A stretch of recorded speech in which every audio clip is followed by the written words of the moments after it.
nu. Hej. Velkommen denne aften.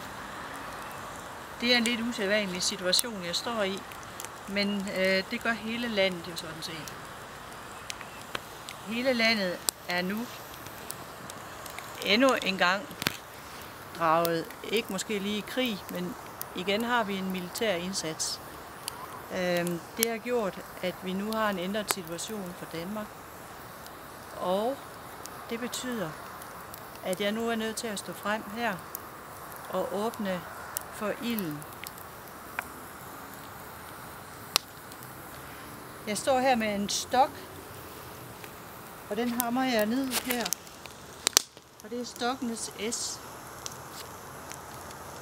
Stoknes S er en ny begyndelse ved ildens port.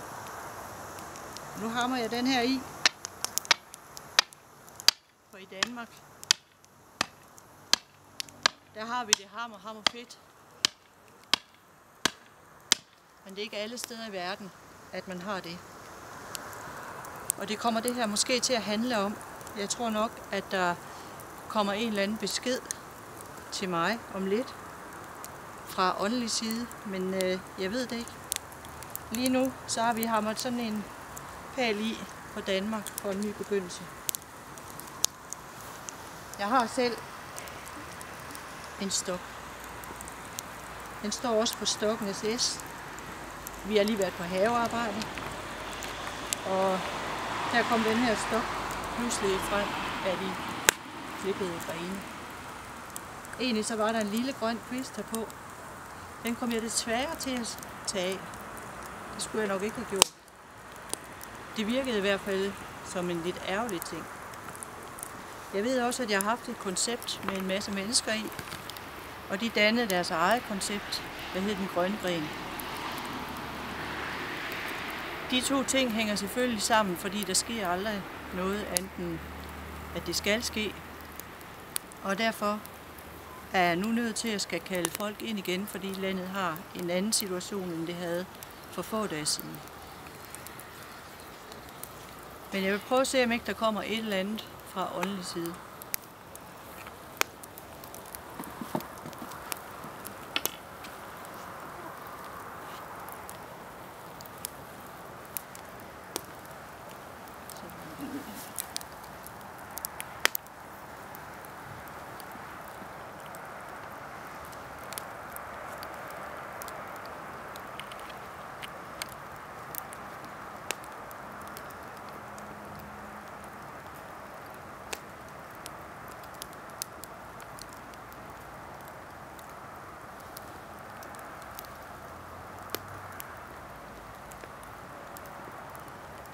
God aften til alle.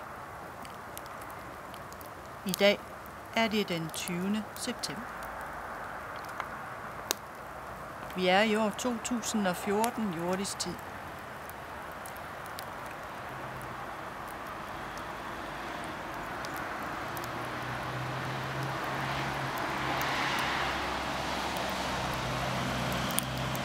I morgen er det dagen.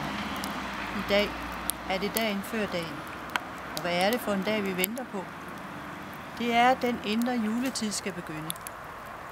Den indre juletid begynder i morgen den 21. september. Lige nu er der rundt om hele jorden samlet en cirkel af engle og opstenemestre, og der er en hel del mestre, der er i gang lige her nu på jorden. De forbereder sig allerede nu til i morgen. Jeg er kommet her for at meddele noget ganske kort. Vi ønsker fra åndelig side, at de mestre og memeter, der var med i konceptet Opdriften, som nu har været igennem et koncept i det skjulte, der hed Fremdriften, at de træder frem. Landet og verden er i en situation nu, hvor det er nødvendigt, at det symbol, der blev givet dengang, genåbnes og er med til at skabe freden på jorden. I må vente med yderligere meddelelse til nymånen har været der.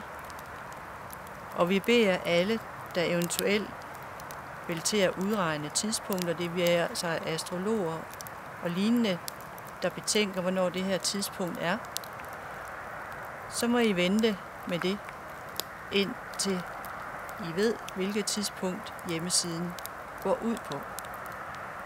Vi er nødt til stille og roligt at lukke vores mester op igen, således at der ingen skade sker. Det er meget kraftige energier, vi arbejder med, og denne mester har stået som buffer i flere år. Det handler om ildens element. Det er ikke ligegyldigt, hvad der sker med ild. Hvis I leger med ilden, så ved I alle sammen, at så tisser man i sengen om natten, og det er jo ikke særlig sjovt. Det kan godt være varmt først, men så bliver det ærligt talt lidt klamt. Så derfor er der ingen, der skal lege med ilden. Derfor blev konceptet også i sin tid lukket, fordi der lige netop ikke skulle ske nogen skade. Man kunne let blive kået af den overmodige energi. Det var skønt at være i nirvana-tilstand. Men det er ikke nok at være der. Der kræves meget mere. Ildens element kræver rigtig meget og er meget kompliceret at arbejde med. Det har også gjort, at intet af, hvad der er foretaget, går ind under almindelige forhold.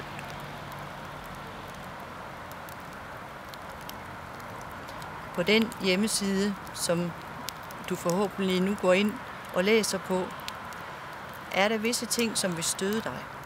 Det kan også være, at du får et godt grin, men der er visse ting, som vil støde dig. Det er fordi ilden arbejder i friktion. Der er konstant friktion i det menneske, der arbejder med ilden.